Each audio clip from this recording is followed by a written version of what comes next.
हमारा वीडियो में बहुत बहुत स्वागत बा। एगो रउआ लोग के बेटा के बाराती जाए के गीत सुनावत तनी। आए हूँ गीत गावल जाला बियाह में राती खानी राती के गावाला तो अच्छा लागल। तब न तनी फुओ लोग तनी गदगद रहेला लोग, चाहे दीदी गदगद जिया जी के गाड़ी होखेला नाम लियाला, चाहे तनी फूफा के तब फुआ लोग खूब छितराला लोग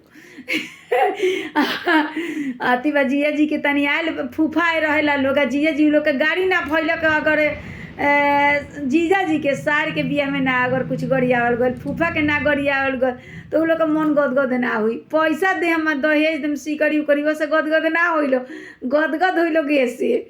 तो कहते आगे माई अम्बेस्टर वाला कार से दुलरुआ बाबू जास। अब तो कौन कौन गाड़ी चलल बा माने आगे माई सोना के रथ से दुलरुआ बाबू जास।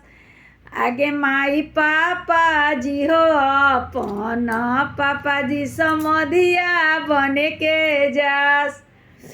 आगे माई भैया जी हो अपन भैया जी भसुरवा बने के जास।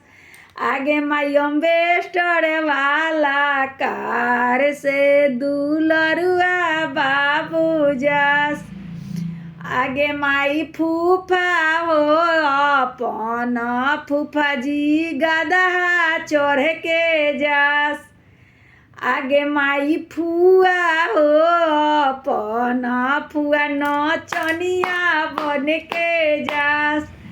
आगे माई जीजा जी हो अपन जीजा जी बोकवे पर चढ़ के जास। आगे माई बहिनी हो अपन बहिनी भैया के संगवा जास। आगे माई अम्बेस्टर वाला कार से दुलरुआ बाबू जास। सब लोग के लगा लगा के गीत बाटे। सब लोग के भैया के चाचा के सब लोग हम कितना लोग के कही, हम तो एगो गीत सिंपल हुआ लोग के गा के सुनावत तनी मनोरंजन आरो बस सीख के आगे अपन गाए बियाह में। तो अरे वालों का जौन भी हमारा से गलती अगर गीत तो चाहे ज़्यादा हंस देव तो नहीं रहुआ लोग को, तो हमारा से अति मत होके। सब लोग के बहुत बहुत धन्यवाद।